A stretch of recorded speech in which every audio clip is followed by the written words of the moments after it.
guys, welcome back to my channel. I am the lovely London girl, and today's video is going to be a first application, first impressions and review on the Primark £2.50 foundation. Now, it's not often you walk into a fashion store and see a foundation shade this dark, so when I saw it I was like, whoa, I need to try this out. Now they have a whole makeup range, of course, but I don't think I've ever seen a foundation shade this dark. They used to do foundation, I believe, I'm not sure. If not, this will be their first kind of skin products. They also had a BB cream, but I wanted to try out this. The BB cream was £4 and I saw that this foundation was £2.50, and I thought, let me just give this a try first to see how the colour matches, and if I decide to go and get the BB cream, I'll know it's the correct shade. So this is the darkest shade that I saw, and it's called Rich Espresso. It is 1 fluid ounces for £2.50. That's roughly, I don't know, $5–6 in America. And in England that means it's 35 millilitres, which is it's a pretty decent size, I think, for £2.50. It's not full, but it doesn't feel like chock-a-block full, but you know, there's a decent amount in there. It's a liquid foundation. It's described as medium coverage and semi-matte finish with vitamin E, so that should be interesting. I don't believe there's any SPF in there, and it's called My Perfect Colour. So I'm excited to try this on, so let's get started. My dreads are itching me. It's really annoying. I have to like water and grease my scalp every day, but still, it's still so itchy. And it's really, really hot outside as well. So annoying. But I'm going to quickly do my brows. I'm not going to do anything too much. Actually, before that, let me just quickly prime. I'm using my trusted Rimmel London Insta Fix and Go to prime. Let that set for a bit. And while I'm waiting for that to dry, I'll just go in and do my eyebrows.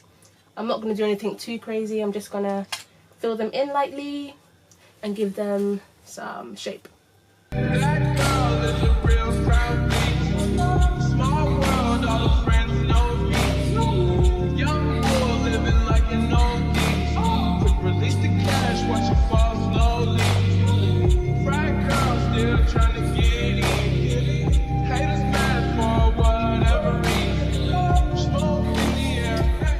I'm going to leave my brows like this, and then we're going to move on to the foundation because I really want to try it out. It's really hot in my room, so I'm kind of sweating a little bit, so excuse the sweat bubbles. And no, I'm not naked. I'm wearing a off-the-shoulder top that I made myself.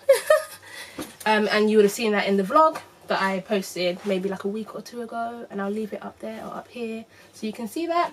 So yeah, let's get started. I thought to test it out, to really test it out, I'm going to do half with a sponge, although I don't use a sponge, but for those who do apply their foundation with a sponge, you can see how it applies. And then I'm going to use half with a brush. I always tend to go for a kind of flat top brush to apply my liquid foundation and my cream foundations. Any kind of foundation.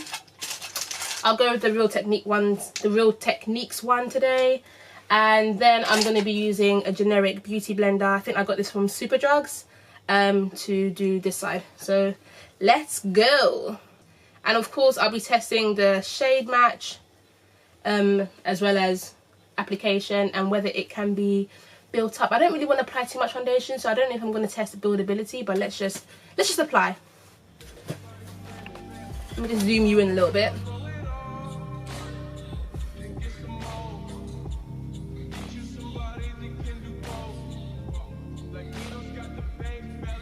It smells like bar soap, and I don't really mind. My skin isn't very too sensitive to perfume, so I don't really mind the scent too much. If you have sensitive skin, then you might not enjoy the smell, but it really is light, so it's nothing too overpowering or anything like that. In terms of the colour, I think it's not too bad. I think it's a pretty decent match. Pretty decent. And I'm really surprised that Primark, of all, okay, there's my face. Obviously my face and my neck are slightly darker than my body, so this actually matches my body pretty well. So obviously it's quite a stark contrast from my natural skin, because I do suffer from hyperpigmentation, as many people of colour do, so it's normal that my foundation will be slightly lighter than my actual skin, so don't be alarmed. But yeah, in terms of colour match, I think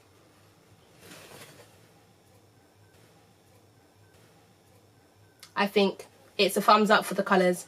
So it's a thumbs up for the colour. The texture is quite light. I don't feel like I'm wearing really heavy foundation. So it's a thumbs up for the colour, thumbs up for the feeling on the skin, and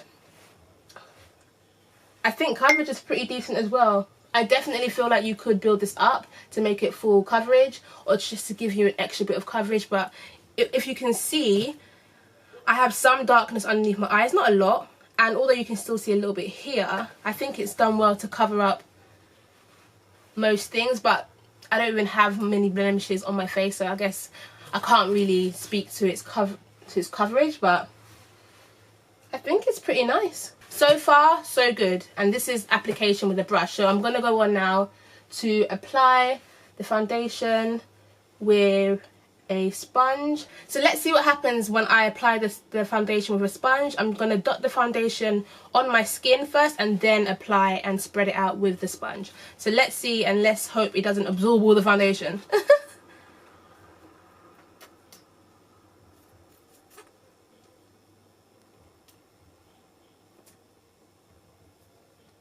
I don't know if that's too much, but let's just go with it. And I'm just going to go in with a damp beauty blender and blend that out.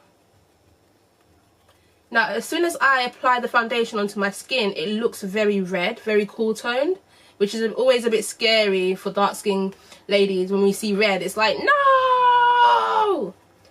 But when you blend it out, it actually comes out pretty nice. Now, it's not the best. Oh, I'm going over. It's not the best colour match, but I mean, for £2.50, it's pretty decent.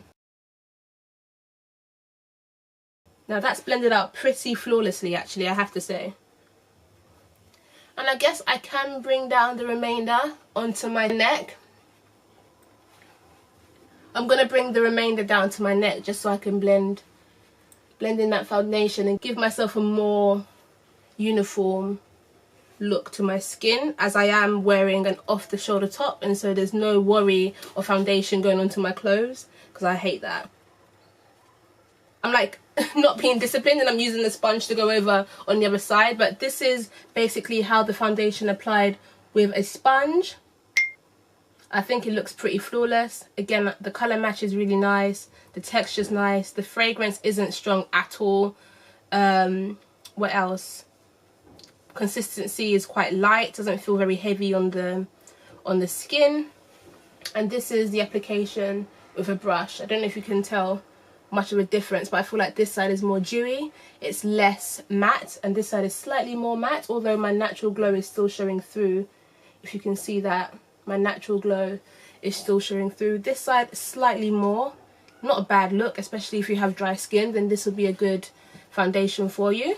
Okay, so my first impression so far is that it's a good colour match, it's a good consistency, the scent is okay, and it covers really well. So I'm going to continue to do the rest of my makeup. I'm going to go out to my friend's birthday dinner, and I'm going to come back with a check-in to tell you how the foundation works throughout the evening, and I'll give you my final thoughts on the foundation. Okay guys, so I'm back from the birthday dinner. As you can see, my face is a lot more dewy than when I initially did my makeup. And so I'm coming to you with my final thoughts. My battery is very low, it's on 1 bar, so this might be a bit rushed. If you want me to do a more in-depth review and a better kind of review, then please let me know in the comment section. I also want to try out this foundation with applying powder before my foundation to see if it would control the oil more. But I would say my final thoughts are that I would say that this foundation is best suited to those who have normal to dry skin. Although if you have oily skin or oily combo like I do still think that you can get away with this. Just maybe try powder before, or maybe try really kind of setting the face prior. And if you do use a makeup setting spray after your powder, make sure you go back in and apply just another thin layer of powder to really soak up any excess shine or oils. And of course you can blot throughout the day as well. So in terms of suitability for skin types, I'd say it's pretty decent across the board. Now if you really don't like the dewy or the natural look, then this won't be for you. If you're really into foundation that sets to a finish, like a matte finish, then this might not be for you, because it is described as a semi-matte finish and it is medium coverage. So if you're more of the if you're more for the full coverage, then I would suggest not using this or layering it up, because I do believe it will be a perfect foundation for layering up. I'm yet to properly test that out because I only applied really one layer on each side of my face, but it really applied smoothly, beautifully. It was really flawless when I first applied it. In terms of shade, it was quite red when I applied it, but it did oxidize out into a decent neutral shade. I'm just going to show you my shoulder and then my face. So I'm really oily, I'm not like looking the best, but this is real life. I didn't blot throughout the evening because I wanted to come back and give a true review, and so that's kind of what it looks like. I think it's a really natural foundation. If you look at the rest of my body, I think it's a pretty decent match. And I did a light under eye highlight and setting situation with translucent powder, so this is pretty much a true foundation match right here. So yeah, I think it's a great foundation. As I said before, the scent smells like bar soap, but it's not a bad scent. It's not strong, it's not irritating. As soon as you apply it, the scent disappears. It's more like a perfume, I should call it, not a scent. The perfume disappears after you apply it, so it's not really going to irritate your skin. In terms of texture, it doesn't necessarily feel very heavy on my face. When I applied it, it felt like just any other foundation. It didn't feel extra heavy or extra greasy, so that was a good thing. I think the coverage was really good. Now, of course, when I applied it, I don't really have that many blemishes on my face to begin with, but I do have hyperpigmentation, and so when I did apply it, it did cover the darkness on my skin, and it blended in with my chest and my shoulders and the rest of my body. And so, for example, if you were one skin tone but you had a dark blemish, I'm pretty confident that it could cover that dark blemish, because for me it covered up the darkness on my skin without me having to go in with another layer, if that makes sense. Oh, and it does transfer, so beware that it does transfer. That's one thing I forgot to add in. It transfers. I touched my nose and it comes off, if you can see that. So yeah, it does transfer, so make sure you set that bad boy really, really well if you're going to be wearing it for all day. Or just make sure you blot and you bring your setting powder with you, and it should be fine. So yeah, I think it's a great product, guys. Definitely go out and try it. This is the darkest shade that I bought, which is called Rich Espresso. It's only £2.50. You get 35 millilitres, which is 1.1 US fluid ounce. I definitely feel like you should go out and try it, guys. Let me know what you think in the comment section, and if you do go and try it, make sure you tag me in any pictures you might do or any videos you might make. Okay, guys, this has been a review. I hope you enjoyed it. I'll see you in my next one. Love yourself and be free.